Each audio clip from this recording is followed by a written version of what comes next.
우리가 살고 있는 지구촌에서는 뜻하지 않는 일들이 일어나고 있습니다. 여러분들이 잘 소식을 들어 알고 계시지만은 지난 주간 17일 말레이시아 항공사 MH17편이 우크라이나의 샤토르스크 상공 1만 미터에서 미사일 개출해서 298명 승객 전원이 사망하고 말았지. 정말로 어이없는 일이 이루어지고 말았습니다.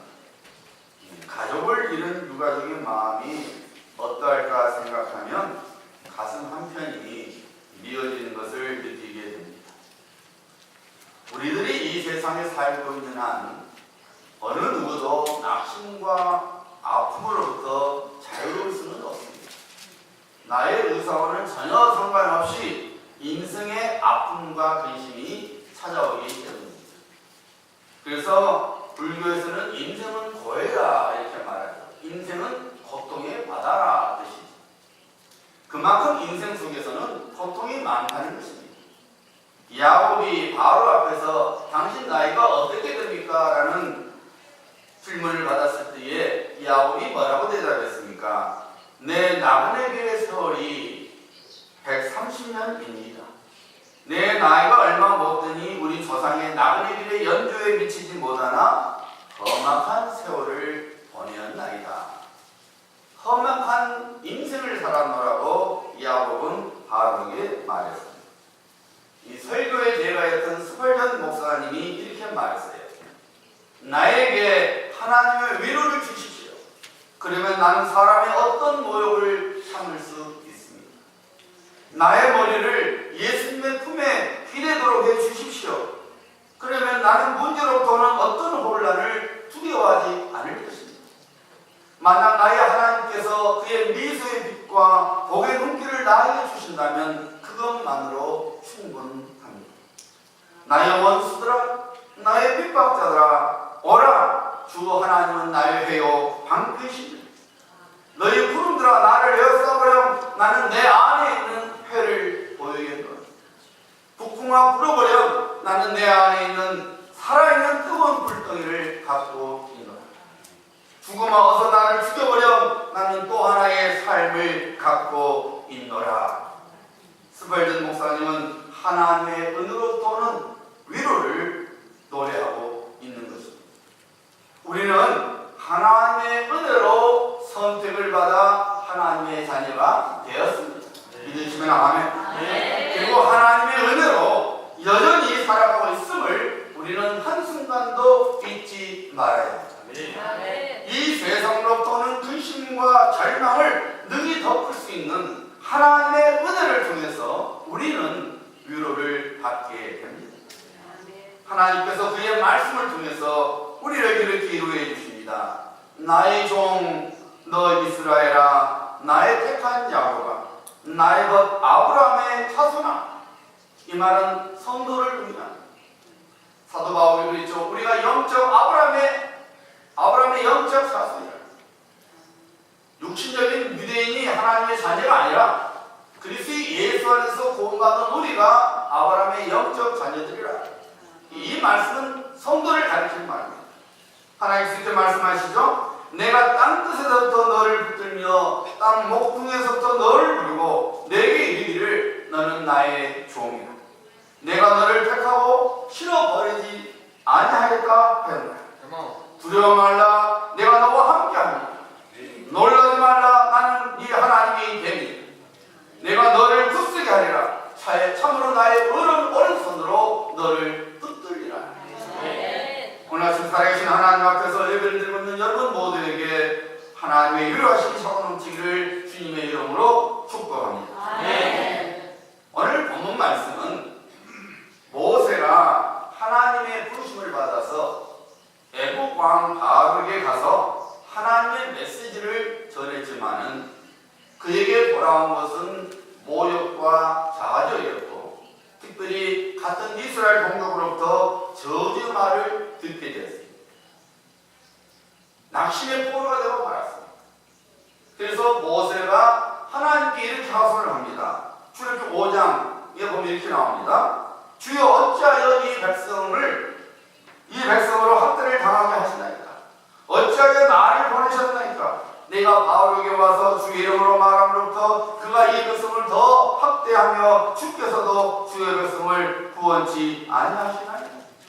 모세는 하나님께서 말씀하신 대로 바로에게 가서 하나님이 말씀하시기를 내 백성 이스라엘 백성들을 보내라 그러셨다. 바로가 듣지를 않겠습니다. 여호와가 누구냐? 콧방귀를 쳤습니다. 그리고 오히려 이스라엘 백성들을 더 학대를 했습니다. 그러다 보니까 이스라엘 백성들이 모세를 미워했습니다. 니 때문에, 너 때문에 우리가 더 고생하지 않느냐? 저주의 말을 퍼붓습니다. 모세는 기가 막힌 것이죠. 하나님께서 보내셔서 가서 하나님의 말씀을 전했는데 하나님 시키는 대로 순종했는데 그런 모욕을 당하고 자괴를 당하고 하여튼 동료로부터 저주를 받았을 때에 그만 크게 낙심이 되고 말았습니다. 하나님께 하소연이 없습니다. 하나님 시킨 대로 했는데 이건 뭡니까? 하나님 백성들이 더 억울을 당하고 저는 뭡니까? 하나님 백성들을 아예 구원치도 않으시려고 하는 거 아닙니까? 하고 절망에 부르짖는 소리를 내시더라고요. 하지만 하나님께서는 어떤 하나님이십니까? 살아계신 하나님이시요 위로의 하나님이십니다. 그래서 하나님께서 모세에게 위로의 말씀을 주셨는데 그것이 바로 오늘 본 말씀 6장 1절부터 9절입니다. 위로의 말씀은 곧 우리 모두를 향한 하나님의 위로입니다. 우리는 모세를 향한 하나님의 위로의 말씀을 통해서 우리를 향한 하나님의 위로의 음성을 들을 수 있어야 됩니다. 하나님께서는 인생의 문제로 인하여 낙심하고 있는 그의 자녀들을 반드시 위로하십니다. 그러면 하나님께서 어떻게 우리를 위로하십니까? 자, 1절 말씀 보시기 바랍니다. 여호와께서 모세에게 이르시되 이제 내가 바로에게 하는 일을 내가 보리라. 하나님께서 친히 모세와 이스라엘 백성들을 위하여 일하시겠노라고 말씀하십니다. 그리고 그 일을 비밀리 하시는 것이 아니라 모세로 하여금 그 일을 볼 수 있게 하시겠다는 것입니다. 여러분, 하나님께서 어떻게 우리를 위로하시는지 아십니까? 하나님께서 우리 삶 속에서 일해 주심으로 인해서 우리를 위로해 주십니다. 하나님께서는 하나님 백성들의 간구의 귀를 기울여 주시고 그 소원하는 바를 들어주시고 이루어 주시는 하나님이십니다. 그래서 다윗은 시편 12편 5절에서 이렇게 고백하고 있습니다. 여호와의 말씀에 가련한 자와의 눌림과 궁핍한 자의 탄식을 인하여 이제 내가 일어나 저를 그 원하는 안전지대에 두리라 하시도다. 하나님께서 하나님의 백성들의 탄식 소리, 하나님의 백성의 기도를 들으시고 하나님께서 친히 일어나서 하나님의 백성들을 구원해 주시겠다는 것입니다.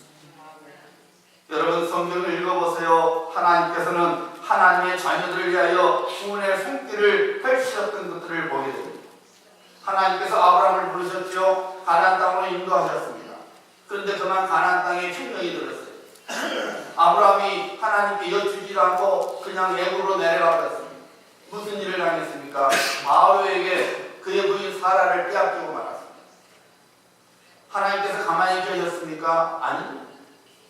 하나님께서 바로와 그 집안에 재앙을 내리고 그 재앙을 인해서 바로가 화들짝 놀라서 사라를 아브라함에게 돌려주고 그의 모든 소유물을 돌려주었습니다. 하나님께서 일해 주셨습니다.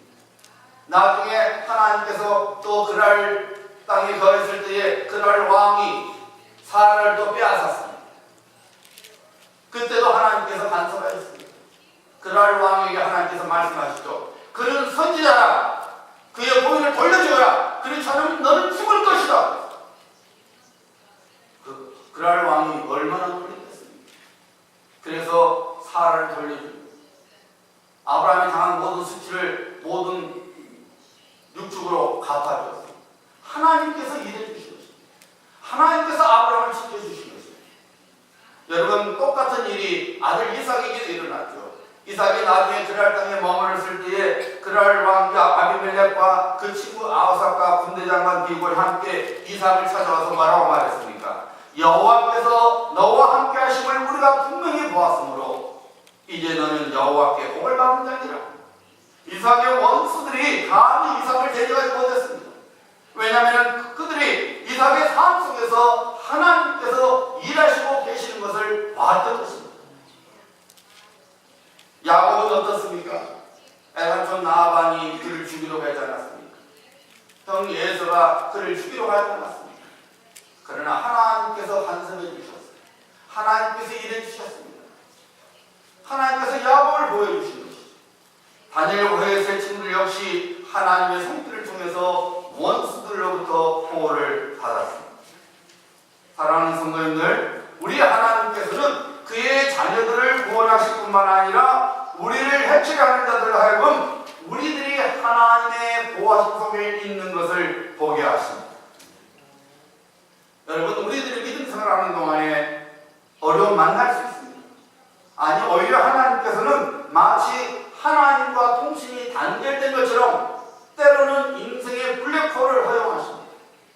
왜냐하면 인생의 블랙홀을 통해서 하나님께서 살아계신 하나님이신 것을 그의 자녀들로 하여금 보게 하시려고 인생의 블랙홀을 잠시 우리에게 허용하십니다.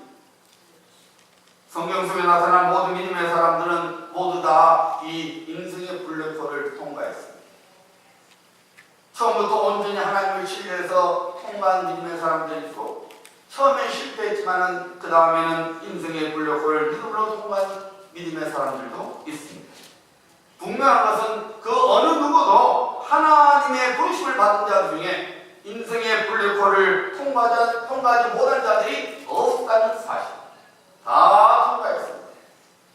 물론 그들의 힘으로 통과된 것은 아니었습니다. 하나님께서 그들의 인생 속에 간섭하시사 인생의 블랙홀을 통과하시게 하셨습니다. 그 대표적인 인물이 누굽니까? 요셉입니다.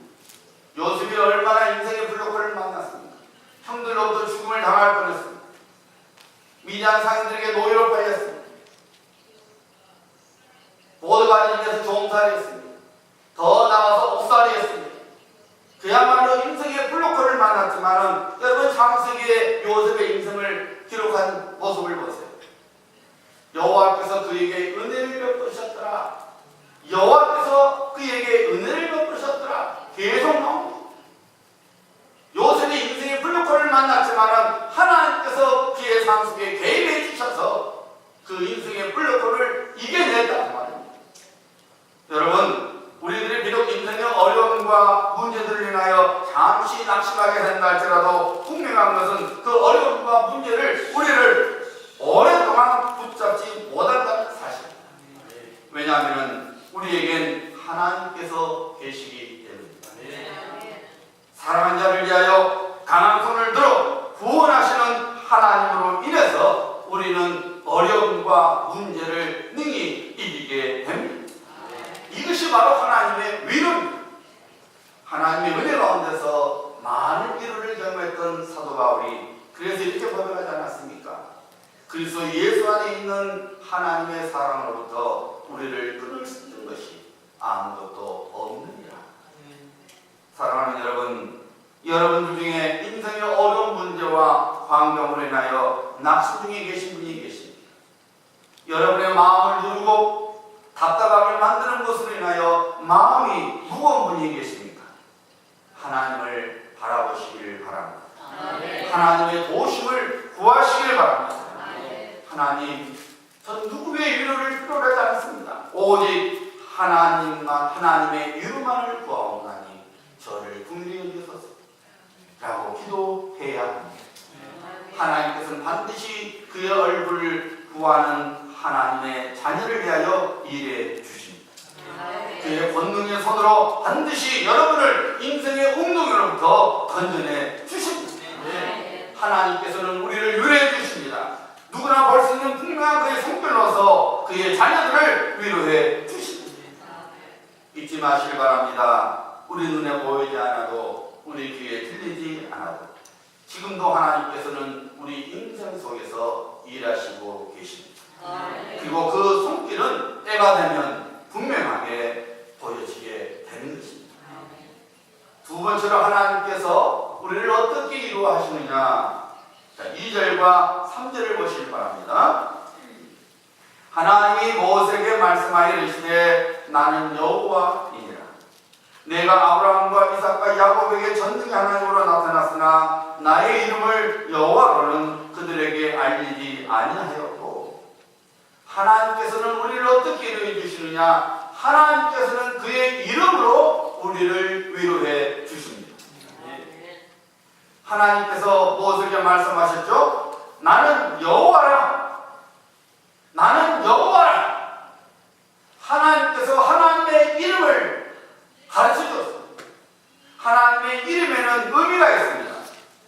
처음에 여러분 모세를 하나님께서 부르실 때에 모세가 하나님께 여쭈었죠. 하나님, 분명히 백성들이 하나님의 이름이 뭐냐고 물을 텐데 그러면 제가 뭐라고 대답할까요? 그랬더니 하나님께서 말하겠어요. 나는 스스로 있는 자라. 이렇게 말씀. 나는 여호와라. 이렇게 말씀하셨습니다. 여러분, 하나님께서는 스스로 있는 자입니다. 사람이 만든 것이 아니에요. 만수형도 계신 자요 만물을 친히 지으신 분이십니다. 누구로부터 힘을 받은 자가 아니에요. 그런데 하나님께서 여호와라는 이름을 굳이 말씀하셨습니다. 여호와라 이름은 두 가지 의미가 있습니다. 하나는 언약을 반드시 이루시는 하나님이라는 뜻이고, 다른 하나는 시작한 것을 반드시 완성시키는 하나님이시라는 의미를 담고 있습니다. 하나님께서 나는 여호와라 모세에게 말씀하신 것은 모세 이렇게 말씀한 겁니다. 모세야, 네가 지금 두려움 중에 있느냐? 떨림 중에 있느냐? 나의 백성을 바로의 손으로부터 구원하지 못할까봐 염려 중에 있느냐? 근심하지도 말고 염려하지도 말라. 나는 여호와니라. 나는 내 입에서 나오는 약속을 반드시 지키는 하나님이다.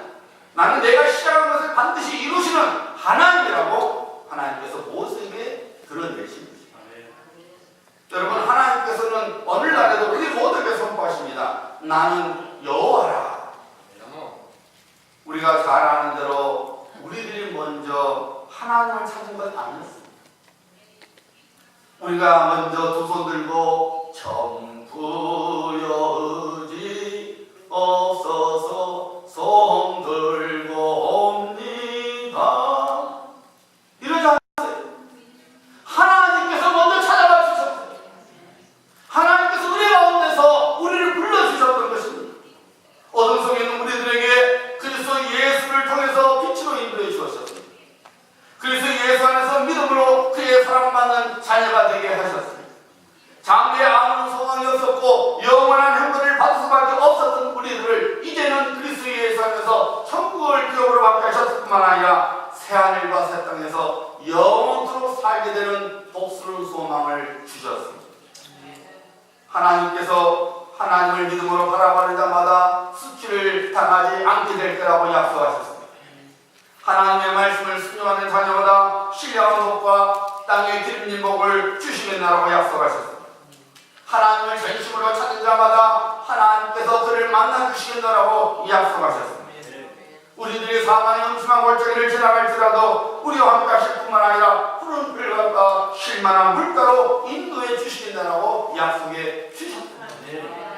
우리 모두를 그의 자녀로 삼아주신 우리 하나님은 구원을 완성시키는 하나님이십니다. 그의 입에서 나오는 모든 약속의 말씀을 반드시 이루시는 여호와 하나님이십니다. 교회 안에는 여러분 보통 두 종류의 신앙인이 있습니다. 여러분은 어떤 신앙인지 한번 이 시간에 잘 살펴보세요.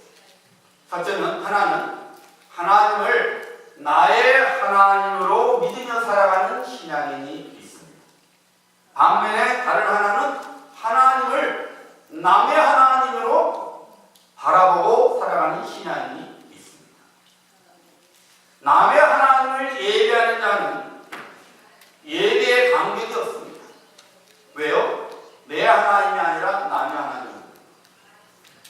시간 약속도 없으면서 자꾸 시계 들여다봅니다.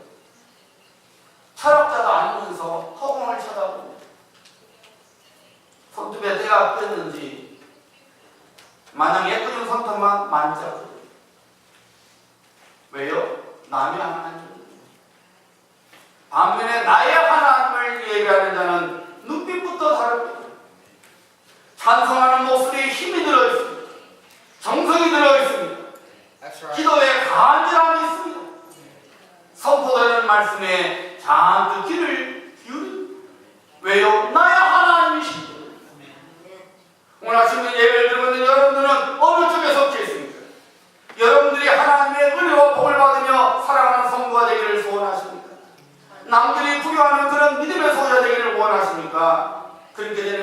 있습니다. 그것은 나의 하나님 신앙으로 살아가는 것입니다. 하나님을 나의 하나님으로 온전히 믿고 그리고 섬기며 살아가야 합니다. 하나님께서 다윗을 가르쳐서 뭐라고 말씀하셨어요? 내 마음에 합당한 자야, 나의 총애를 입은 자라고 말씀하셨습니다. 하나님께서 다윗을 얼마나 사랑하셨든지 다윗이 하나님께 사랑했던 그 고백을 듣고 싶어서 하나님께서 뭐라고 했어요? 내가 솔로몬의 성전을 해보고 싶은 것이 아니라 다윗의 무너진 장막을 내가 다시 세우겠다고 말씀하셨어요. 무슨 말이에요? 다윗이 하나님께 고백했던 그 사랑의 고백, 그 믿음의 고백을 다른 모든 백성들로부터 듣기를 원하시는 것입니다. 여러분, 다윗이 하나님 앞에 어떤 믿음을 보였습니까? 어떤 신앙을 보였길래 하나님께서 다른 모든 하나님의 백성들 역시 다윗처럼 그런 신앙 갖기를 원하셔서 내가 무너진 다윗의 장막을 다시 세우겠다라고 말씀하셨느냐 그 말입니다. 대표적인 다윗의 고백이 시편 18편에 나오고, 잘 들어보세요. 다윗이 이렇게 하나님께 고백합니다.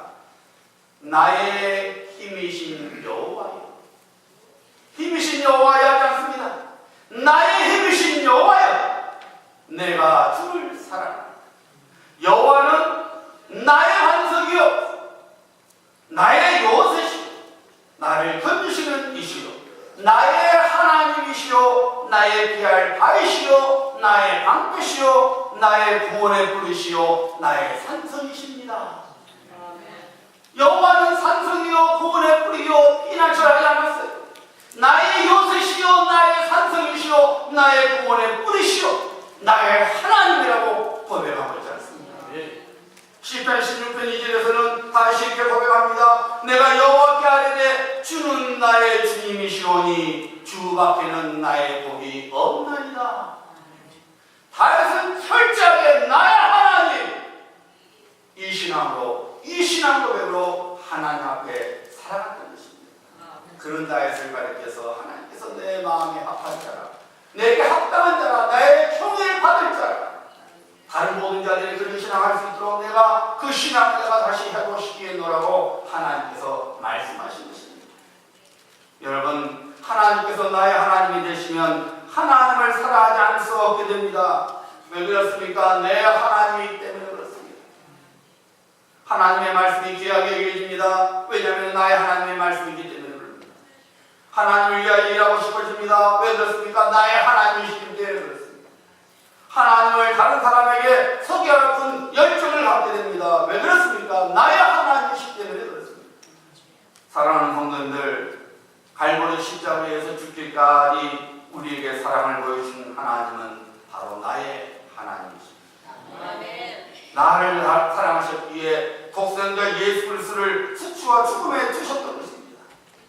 여러분 잊지 마셔야 합니다. 하나님은 나의 하나님이십니다. 나의 하나님이 신앙으로 살아가면 열정 갈등이 사라지게 되어 있습니다. 세상에서 만나는 모든 문제들을 인하여 낙심하거나 절망하지 않냐고 이기게 됩니다. 나의 하나님이라는 믿음이 가져다 준 하나님만 주시는 평강과 위로가 우리의 마음속을 채우게 됩니다. 그래서 다시로 고백할 수밖에 없는 거예요. 여호와는 나의 목자시니 내게 부족함이 없으리로다. 나의 하나님의 은혜는 교회를 통하여 우리 모두에게 부어주는 것을 깨닫고 살아가셔야 합니다. 하나님의 자녀들이 주 예수 그리스도의 이름으로 함께 모여서 살아계신 하나님을 찬양하고 온 성도가 합심하여 하나님의 이름을 부르고 그리고 오늘날에도 살아계셔서 자녀 속에서 일하시는 하나님의 말씀을 아멘으로 받아들이는 심령 속에 하나님의 풍성한 은혜가 부어지게 되는 것입니다. 그 은혜로 인하여 우리는 하나님의 위로를 경험하게 됩니다. 그 부어지는 은혜로 인하여 하나님의 사랑이 얼마나 내게 큰지를 우리가 깨닫게 다시 한번 힘을 내게 되고 용기를 얻게 되는 역사가 일어나는 것입니다. 그래서 여러분, 교회는 은혜의 집입니다. 교회는 은혜를 받는 복된 곳입니다. 우리 우리가 삶 속에서 아프면 아플수록, 어려우면 어려울수록, 깜깜하면 깜깜할수록 우리는 더 교회를 가까이 해야 합니다. 더 모이기를 힘써야 합니다. 왜냐하면 인생의 아픔과 상처를 치료해 주는 것은 하나님의 은혜이기 때문입니다. 그리고 이 은혜는 하나님의 교회를 통해서 우리 모두에게 부어지기 때문입니다. 혹시나 반대로 여러분의 삶 속에 기쁨과 감사가 넘치고 있으면 그것 역시 우리는 교회를 더 가까이 해야 하는 하나님의 쌓이는 것을 믿으리라 합니다. 왜냐하면 우리가 누리고 있는 모든 것이 하나님의 은혜로 인한 것이기 때문입니다. 어려워도 우리는 하나님께 나와야 됩니다. 은혜를 받기 위해서. 좋을수록 우리는 더 하나님께 가까이 나와야 됩니다. 왜요? 하나님의 은혜가 크기 때문입니다. 그러므로 사랑하는 성도님들, 제발 나의 하나님 신앙으로 살아가시는 성도가 되셔야 합니다. 동시에 나의 교회 신앙으로 성숙되어져야 합니다. 나의 하나님께서 기뻐하시는 일, 나의 하나님께서 맡겨주신 일을 한 마음과 한 뜻으로 이루어 나갈 때에 우리를 구원해 주신 하나님의 거룩한 목적이 이루어지는 것입니다. 나의 하나님의 신앙으로 살아가는 성도에게 하나님 역시 어김없이 나는 네 하나님이라고 말씀해 주십니다. 다시 한번 본문 말씀 6절과 7절을 보도록 합니다.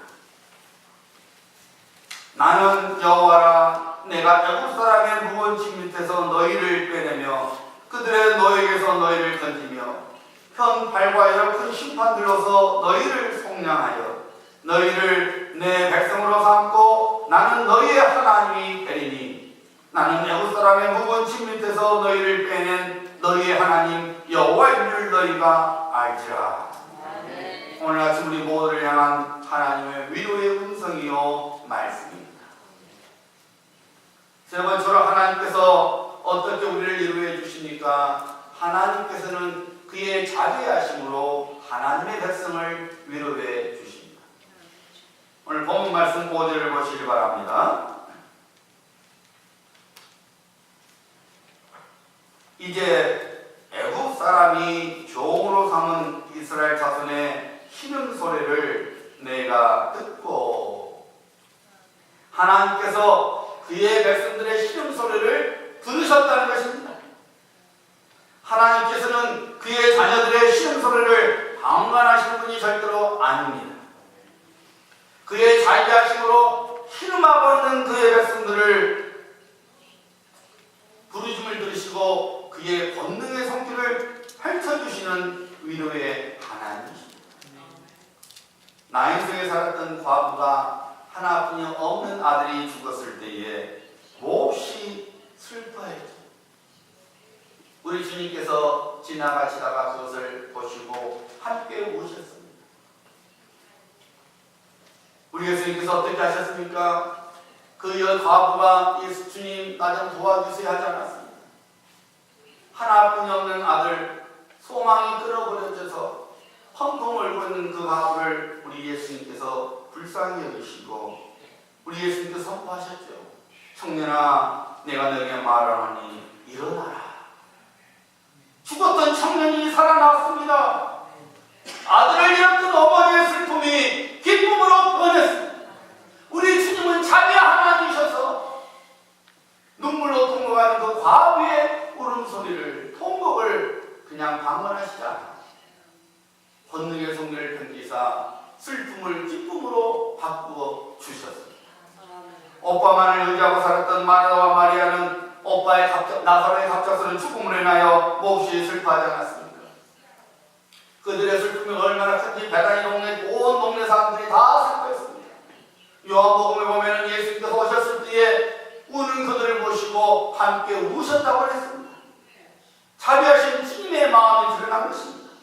예수님께서 나사로가 있는 돌무덤에 가서 선포하셨죠. 나사로야 나오너라. 죽었던 나사로가 살아났습니다. 그 주야교 한국에 있으니 예수께서 말씀하시니 죽은 나사로가 살아났다니. 우리 예수님께서 말씀하시니 죽은 나사로가 살아났어요.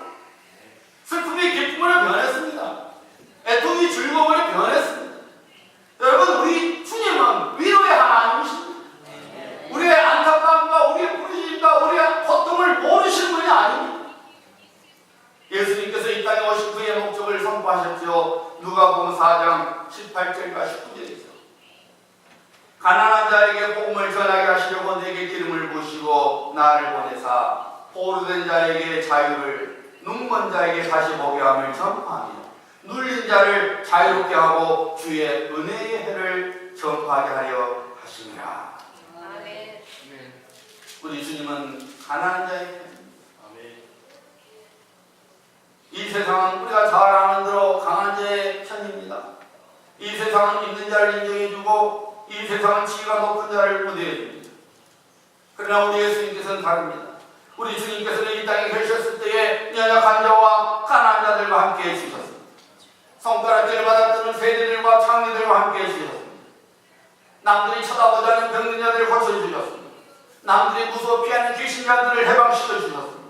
왜 그렇게 하셨습니까? 우리 주님은 자비의 하나님이시기 때문입니다. 아멘. 오늘날도 여전히 우리 주님은 자비의 하나님으로 우리를 만나주십니다. 우리가 곤란과 고통 중에서 부르짖을 때에 우리의 간구를 들어주십니다. 사도 바울이 이를 증거하고 있죠. 에베소서 2장 5절 말씀입니다. 4절 5절. 긍휼에 풍성하신 하나님. 어떤 하나님이요? 긍휼에 풍성하신 하나님이 우리를 사랑하신 그 큰 사랑을 인하여 허물로 죽은 우리를 그리스도와 함께 살리셨고, 긍휼에 풍성하신 하나님이 얼마나 우리를 사랑하시는지 죄와 허물로 죽은 우리를 그리스도를 통하여 살려주셨다는 것입니다. 자비의 하나님이십니다.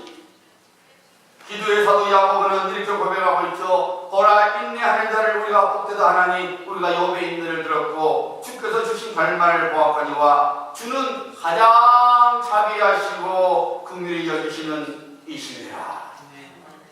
그러므로 성도 여러분, 자비의 하나님을 찾으시기를 바랍니다. 자비의 하나님께 여러분의 마음을 들으시기를 바랍니다. 하나님의 위로의 역사가 여러분 가운데 나타나게 됩니다. 하나님께서 위로 하나님으로 우리를 찾아와 주신데도 불구하고 우리는 그 위로를 우리의 것으로 삼지 못할 수가 있습니다. 왜 그렇습니까? 자, 오늘 본문 말씀 9절 한번 다 같이 한번 보도록 합니다. 하나님의 위로가 찾아왔지만 그 위로를 우리 것으로 삼지 못하는 까닭이 있어요. 자, 9절 우리 다 같이 한 목소리로 읽습니다. 시작. 모세가 이와 같이 이스라엘 자손에게 전하나 그들의 마음의 상함과 가혹한 노역으로 말미암아 모세의 말을 듣지 아니하니라. 비록 하나님의 위로의 메시지를 전달받았지만 이스라엘 백성들은 현실적인 상황, 즉 그들의 마음의 상함과 힘든 노역 때문에, 힘든 삶 때문에 모세를 통한 하나님의 위로의 말씀을 믿지 않았습니다. 오늘날 하나님께서 하나님의 말씀을 통해서 내가 위로의 하나님이라고 알려주시고 말씀으로 위로해 주셔도 오늘날 우리가 우리의 상황 때문에, 우리의 다친 마음 때문에, 혹은 어떤 우리 힘든 상황 때문에 하나님의 위로의 말씀을 받아들이지도 않고 믿지도 않습니다. 혹시 여러분 그러고 있지는 않습니까? 하지만 위로의 하나님께서는 반드시 그의 말씀을 이루셨습니다. 이스라엘 백성들이 받아들였든 안 받아들였든 하나님께서는 약속하신 대로 이스라엘 백성들을 애굽의 압제와 노역으로부터 꺼내 주셨습니다. 그들을 자유케 하셨습니다. 성도 여러분, 우리는 눈에 보이는 대로 판단하며 살지 말아야 합니다. 대신에 지금은 보이지 않지만 우리에게 주신 하나님의 약속의 말씀을 붙들고 살아가야 합니다. 우리가 이해할 수 없는 일들을 우리가 만나고 보고 그리고 경험한다 할지라도 그리스도 예수 안에 우리에게는 소망이 있습니다. 어떤 소망입니까? 우리를 자녀 삼으신 하나님께서는 우리를 버려두시지 아니하시고 그의 권능으로 이루어 주시는 그 하나님이 나와 함께 하신다는 사실. 지금은 내가 어려움 중에 있는 것 같지만 그 어려움 중에서도 나를 죽기까지 사랑하는 하나님이 함께 하십니다. 그리고 하나님께서 약속하신 대로 반드시 그의 권능의 손길을 펼치사 우리를 건져내 주십니다. 기가 막힌 웅덩이로 우리를 끄집어내 주십니다. 우리 지금 어떤 삶을 매일매일 살고 있다 할지라도 우리 모두에겐 위로의 하나님이 함께 계시다는 것을 믿고 살아야 합니다. 그리고 믿음의 눈으로 위로를 주시는 하나님을 바라봐야 합니다. 우리 인생의 짐을 위로의 하나님께 내려놓아야 합니다. 그리고 그의 자비와 사랑을 구해야 합니다. 모세와 이스라엘 백성을 위로해 주신 하나님께서 오늘날 우리들에게도 동일한 은혜를 주셔서 놀라운 하나님의 구원